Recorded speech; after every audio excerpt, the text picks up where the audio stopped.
al estar en la presencia de tu divinidad y al contemplar la hermosura de tu santidad.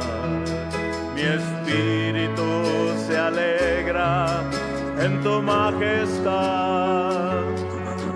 Te adoro a ti, te adoro a ti. Cuando veo la grandeza de tu dulce amor y compruebo la pureza de tu corazón, mi espíritu se alegra en tu majestad. Te adoro a ti, te adoro a ti, y al estar aquí delante de ti te adoraré. Mostrado ante ti mi corazón te adora, oh Dios, y siempre quiero estar para adorar y contemplar tu santidad. Te adoro a ti, Señor, te adoro a ti. Cuando veo la grandeza de tu dulce amor y compruebo la pureza de tu corazón, mi espíritu se alegra en tu majestad. Te adoro a ti, te adoro a ti, y al estar aquí delante de ti te adoraré. Mostrado ante ti mi corazón te adora, oh Dios, y siempre quiero estar para adorar y contemplar tu santidad. Te adoro a ti, Señor, te adoro a ti, y al estar aquí delante de ti te adoraré. Postrado ante ti mi corazón te adora, oh Dios, y siempre quiero estar para adorar y contemplar tu santidad. Te adoro a ti, Señor, te adoro a ti, te adoro a ti, Señor, te adoro a ti.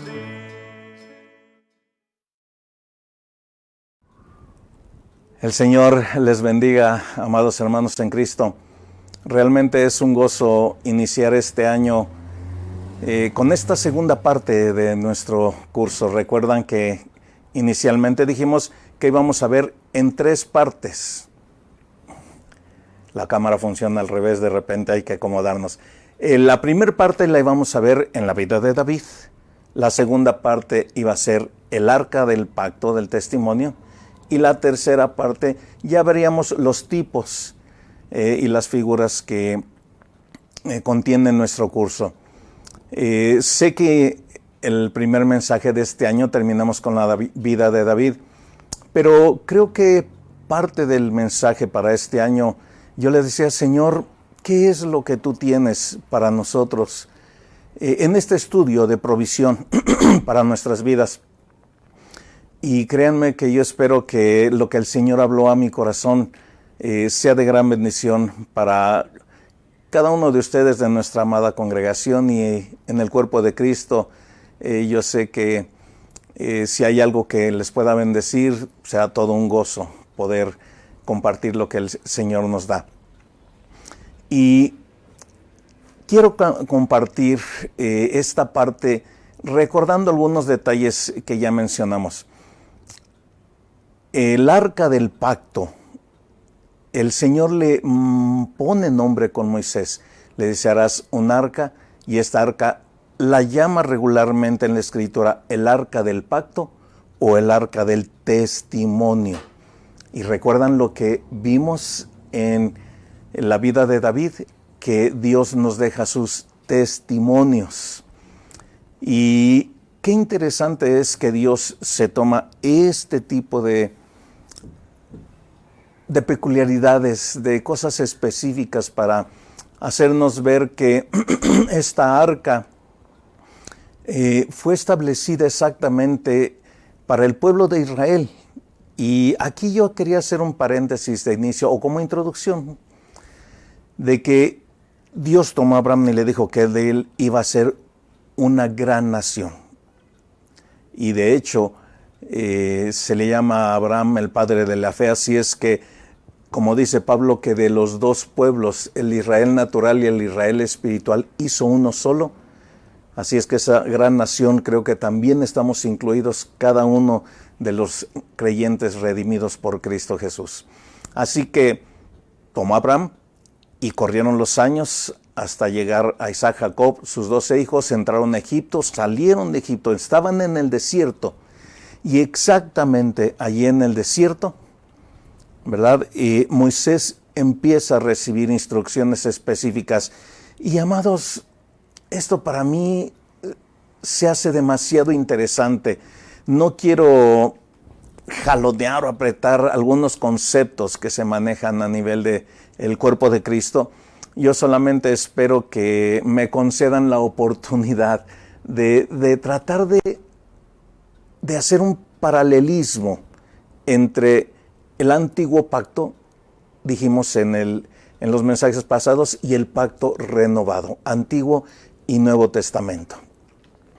Estoy tomando todos los cuidados que el Señor me permita para no generar conflictos. Yo sé que en nuestra congregación tenemos menos porque tenemos muchos cursos y muchas cosas afines que nos permiten entender el lenguaje con el que hablamos, pero definitivamente también queremos ocupar un lenguaje normal y la enseñanza que marca la palabra para todo el cuerpo de Cristo, porque sabemos que tarde o temprano a veces los títulos interesan a algún hermano y ve el video. Pero al paso de esta parte del arca del pacto y del testimonio, sí quisiera tratar de hacer un paralelismo entre lo que era el arca y lo que es la vida cristiana. Así que, pues, espero que me concedan esta parte y que el Señor me dé mucha gracia para poder compartirla. Tenemos en esta segunda parte, vamos a enfatizar estrictamente el arca, amados hermanos. Esta arca era parte de toda una tienda, ¿verdad? Se le dio a llamar en la iglesia el tabernáculo de reunión, pero era una tienda, sí, que estaba dividida en tres partes: el atrio, el lugar santo y el lugar santísimo. El lugar santísimo ocupaba esta parte que nosotros vamos a empezar a estudiar, que es el arca del pacto o el arca del testimonio. Y miren, a mí me emociona esto porque pues en nuestra iglesia local estábamos sufriendo mucho precisamente con estas transmisiones, y estábamos en el contexto de pues conseguir los recursos, una mezcladora mejor, algo que transmitiera un poquito más fiel todo lo que hacemos. Y pues hay un amado hermano que nos ayuda a conseguir una buena consola, pero yo le decía: oye hermano, esta es un Ferrari y creo que yo lo estoy manejando como un bochito, me toca también ser el encargado de sonido. Y en medio de eso me dijo: pues vamos a arreglar tu voz para cuando diriges o compartes y predicas, di algo. Y hermanos, yo me conecté y empecé a hablar pues de lo que ya había preparado del arca, y quiero decirles que el Señor me ministró de una manera preciosa, y eso quiero exponerlo dentro de los elementos que vamos a ver durante todo este trayecto del arca del pacto o del testimonio, como es que la define nuestro amado Señor. Pero antes de esto solamente quisiera hacer una aclaración, que no vamos a ver el arca en su estructura, en su diseño, en su construcción, en todos los tipos y figuras que esto tiene, porque realmente esto se estudia en el tabernáculo de Moisés, no en este tabernáculo de David. Así es que principalmente nos vamos a enfocar, ¿verdad?, en sacar todos los componentes relevantes, ¿sí?, que el arca tiene para haber estado en la tienda de David, y cómo esta arca puede tener algún simbolismo personal hacia nosotros, aunque realmente el arca contenía tres cosas, y ahí se manifestaba la gloria manifiesta de Dios, su presencia. Pero espero que el Señor me conceda más adelante revisar que cuando Pablo nos dice que el velo fue rasgado en dos y ahora nosotros tenemos acceso hasta el lugar santísimo, solo quiero hacer algunas aplicaciones y por favor, cuerpo de Cristo, no quiero tasarlo como doctrina, solamente quiero que me permitan tratar de ayudar un poquito a lo que es nuestra relación personal con el Señor, y de esta manera esto pueda resultar en toda una bendición. Así es que, resumo, veremos el arca del pacto o del testimonio. Vamos a entresacar lo más relevante, los aspectos que el Señor puso en mi corazón para poder extractarlos y entender por qué es que David, siendo un rey, él no tenía ningún derecho en presentarse delante del arca. Ya vimos que Usa extendió su mano y en el momento murió. Vamos a ver que no cualquiera podía estar delante de ella mientras estuvo en el antiguo pacto, el arca tras el velo. Pero no solamente a los israelitas, sino aun cuando los filisteos tomaron el arca y la llevaron cautiva, todos los que la vieron murieron. Entonces, estos son aspectos interesantísimos, amados. Así que, bueno, no voy a alargar más la introducción, vamos a entrar en materia y voy a invitarles a que avancemos a la escritura. Voy a ocupar los lentes solamente para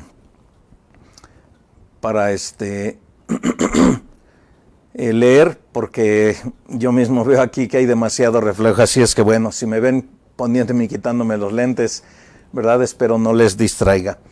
El arca del pacto del testimonio, que es así como la nombra nuestro amado Dios, nuestro Señor y Salvador. Esta arca aparece por primera vez en Éxodo capítulo 25. Si ustedes revisan en su Biblia, ¿verdad?, van a encontrar que todo el capítulo 25 se va detallando los asuntos de la construcción de todo el tabernáculo de Moisés.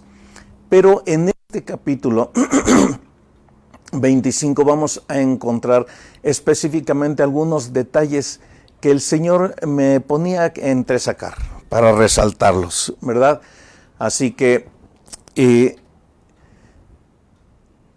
este verso 10, fíjense, ya que está mencionando entre todas las cosas que se tenían que hacer para este tabernáculo de reunión, dice: harán también un arca de madera de acacia, cuya longitud será de 2 codos y medio, su anchura de codo y medio y su altura de codo y medio. Realmente aquí lo importante a resaltar de este verso, ¿verdad? Y me estoy tomando también la Biblia porque creo que aquí en la presentación, hoy que meditaba en esto que vamos a compartir, creo que me faltó poner algunos versos, así es que los tomaré de la Escritura ¿verdad? Y dice el verso 11, que no lo tenemos aquí porque mi siguiente verso va hasta el 16. El verso 11 nos dice, y la cubrirás de oro puro por dentro y por fuera. Dos aspectos importantes de estos versos es que la madera en la Escritura regularmente nos habla de que es la naturaleza humana, que son los hombres, ¿verdad? Por ahí encontramos cuando es sanado el ciego y ¿qué ves? Dice, oh, ve a los hombres que caminan como árboles. Y muchos otros versos nos hacen ver que la madera, los árboles tienden a representar el tipo del hombre. Pero lo especial de esta arca es que iba a ser recubierta por dentro y por fuera totalmente de oro puro. El oro nos habla 100% de la realeza, ¿verdad? De Dios. Y esta parte interesante e importante, amados, es que esta arca del pacto, el Señor le dijo a Moisés que la hiciera para un aspecto principal importante. Lo vamos a ver al final de estos versos de Éxodo 25, ¿verdad? Y el siguiente verso, que es el 16, que ya tenemos ahí en nuestra presentación, este segundo aspecto de la construcción del arca, le dice a Moisés, y pondrás en el arca el testimonio que yo te daré. Y aquí la palabra testimonio ya la abarcamos, creo que abundantemente en la vida de David, y más adelante que veamos estas cosas que están puestas allí dentro del arca, espero que nos ministren cosas muy hermosas, porque fíjense que así como veo que en el antiguo pacto estos tres componentes que estaban dentro del arca tienen un simbolismo muy particular, creo que para el pacto renovado donde estamos nosotros colocados, a mí es ahí donde el Señor me ministró de una manera hermosa, y bueno, cuando lleguemos ahí lo compartiremos.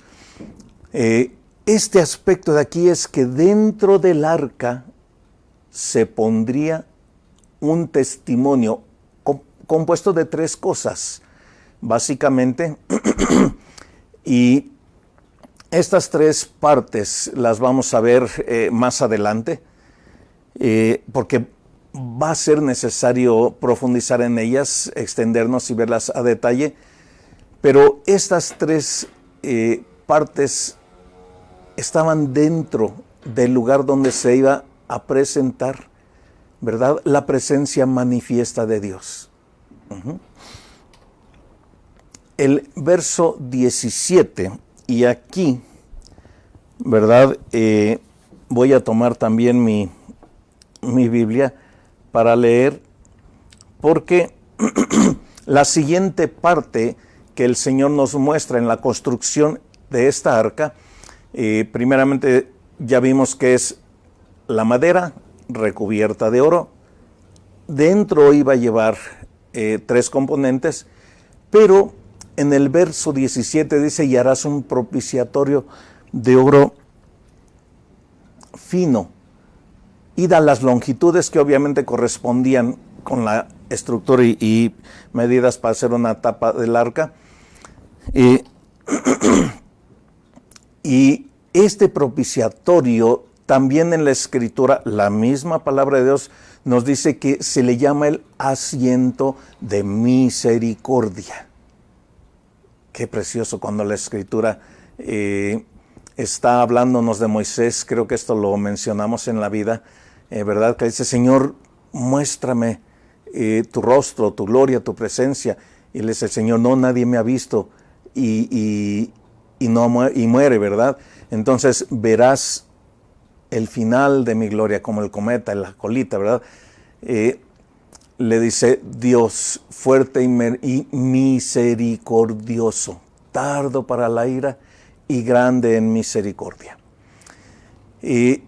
Esta característica de Dios es tal, amados, que yo sí me quedé asombrado cuando meditaba en este detalle, que esta cubierta, el propiciatorio, estuvieran ahí los querubines viendo todo el tiempo la misericordia.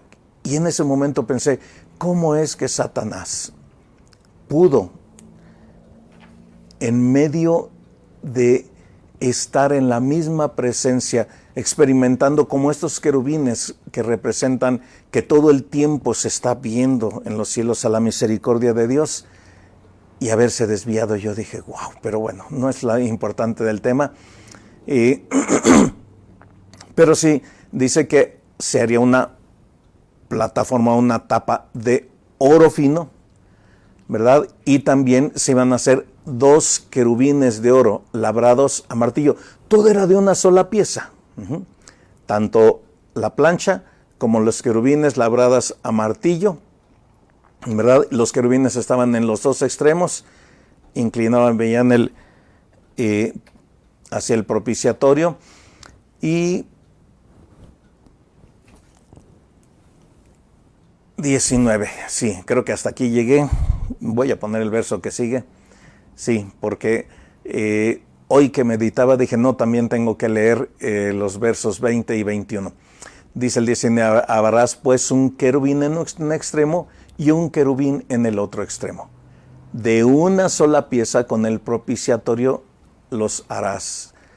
Harás los querubines en sus 2 extremos. Y el verso 20 dice, y los querubines extenderán por encima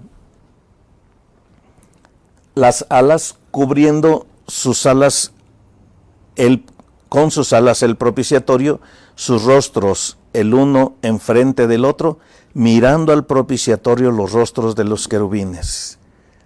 21 dice, y pondrás el propiciatorio encima del arca. Y en el arca, fíjense una vez más aquí en este verso 21, dice, y en el arca pondrás el testimonio que yo te daré. No dice diré. Hemos visto que la palabra de Dios es creativa, pero estas cosas que están dentro del arca son cosas que Dios da. Y esto va a ser importante cuando veamos estos elementos. Y ahora sí, el 22 dice, y de allí me declararé a ti. Y este verso 22 creo que tiene el aspecto final de toda la hechura de el tabernáculo, del arca del pacto o del testimonio. Dice, y de allí me declararé a ti y hablaré contigo de sobre el propiciatorio. ¿A quién le está diciendo esto? A Moisés, ¿verdad? Le está dando las instrucciones a Moisés de que construya toda la tienda, pero en estos versos particularmente el Señor le muestra a Moisés cómo construir esta arca, porque esta arca, ¿verdad?, iba a tener una característica muy, muy particular que Dios mismo la declara. Este último verso quiero concluirlo para que veamos cuál era el propósito que Dios establecía con Moisés para la construcción de esta arca. Le dice, mira, hazlos conforme al modelo que te ha sido mostrado. ¿En dónde? En el monte. No, como ya lo he dicho, no voy a hacer doctrina de esto, solamente quiero llamar su atención. Por ejemplo, si nosotros acudimos a Apocalipsis a partir del verso 13, 14, empezamos a mirar allí aspectos muy interesantes de Dios, del cielo, de la ciudad de Jerusalén, del tabernáculo, de este mismo tabernáculo que nos está hablando aquí, ¿verdad? También nos habla del templo en los profetas. Y yo no sé si lo que Moisés haya visto en el monte era un modelo en el cielo. Como no tengo el pasaje para decirlo tajantemente, solamente mi corazón de alguna manera latía y decía, ¿será que Moisés, estando en el monte, vio la ciudad santa de Jerusalén, la nueva Jerusalén celestial que desciende? Dice que cuando todo esto acabe, la nueva Jerusalén va a descender, ¿verdad?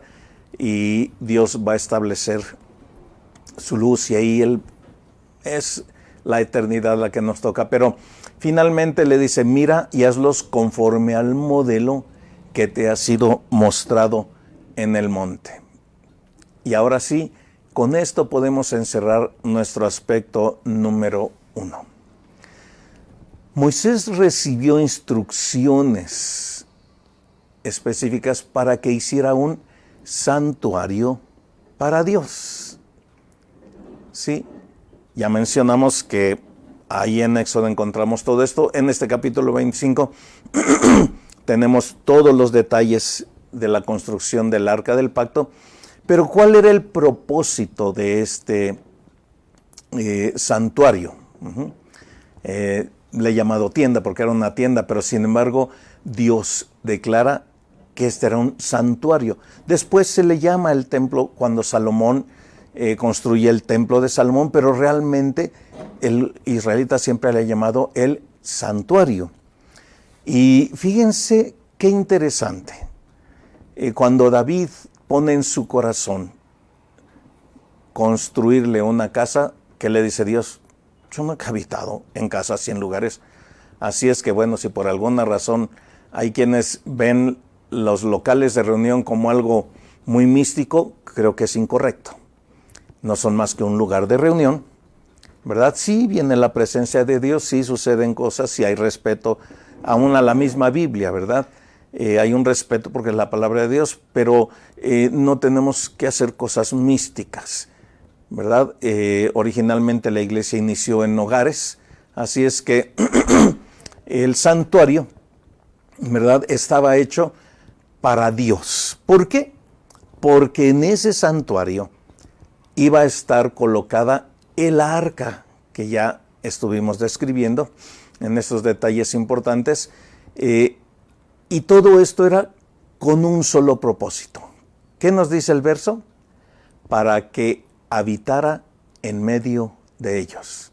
Hagamos un poquito de reseña, pero rápida, de Adán hasta aquí.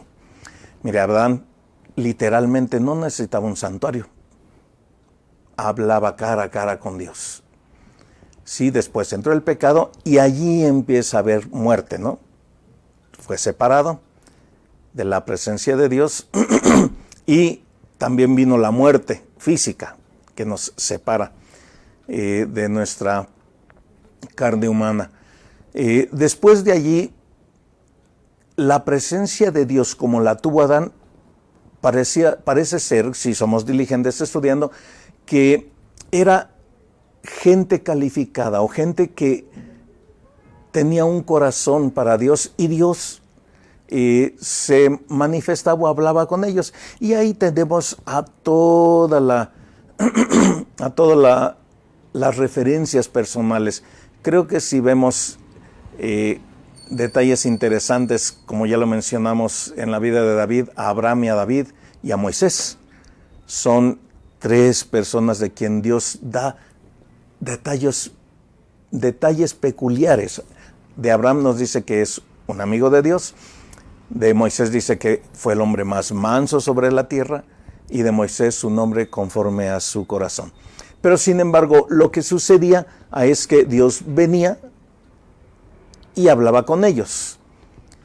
Sin embargo, cuando Dios le dice a Abraham que de él levantaría una nación, ya saliendo de Egipto, esta nación aquí en el momento de la construcción de este santuario para Dios, el pueblo de Israel ya estaba en el desierto. De hecho, allí es donde se construye, ¿verdad? Y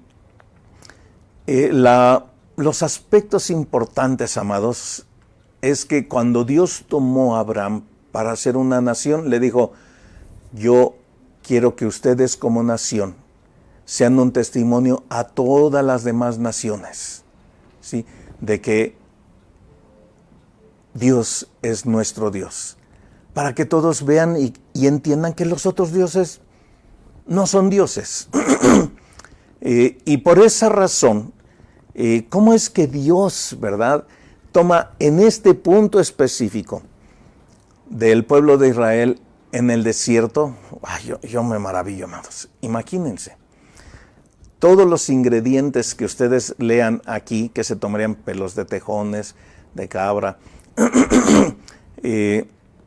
telas, oro, plata, bronce, y todos los detalles que se requerían, Dios les dice que los darían ellos de su corazón y voluntariamente. Creo que por ahí tenemos el verso y ahí vamos a ahondar un poco más acerca de esto.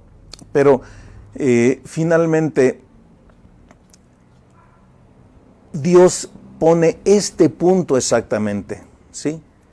Un punto específico en donde para este pueblo que Él había tomado para sí, escogido para que tuviera esto que nadie había tenido, ¿sí? Un santuario, un lugar para que Dios estuviera y habitara en medio de ellos.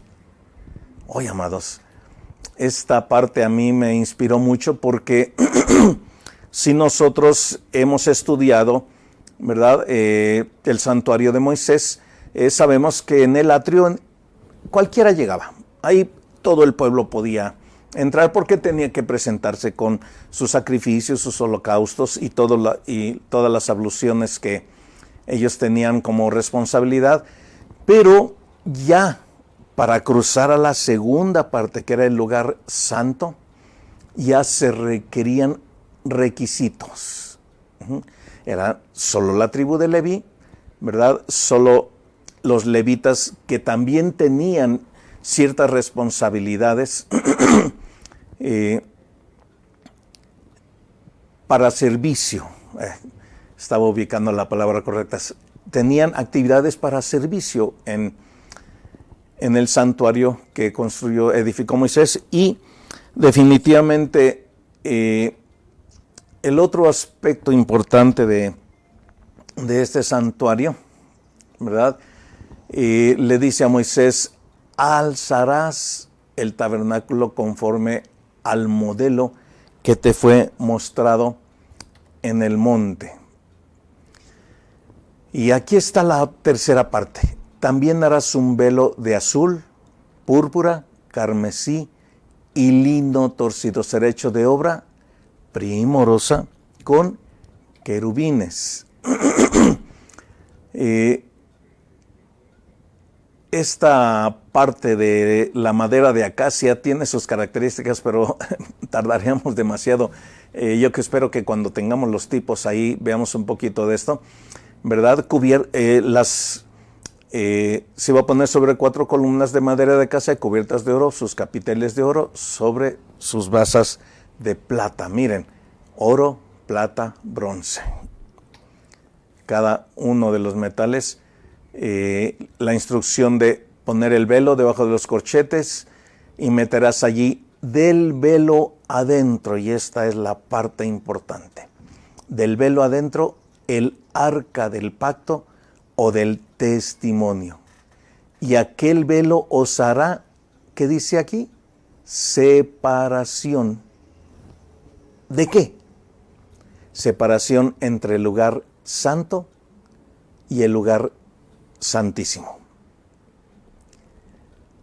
Y como esta parte definitivamente tiene una relevancia muy grande, amados, quisiera terminar aquí en este día y llamar su atención a este último verso: y pondrás el velo debajo de los corchetes y meterás allí del velo adentro el arca del testimonio, y aquel velo os hará separación entre el lugar santo y el lugar santísimo.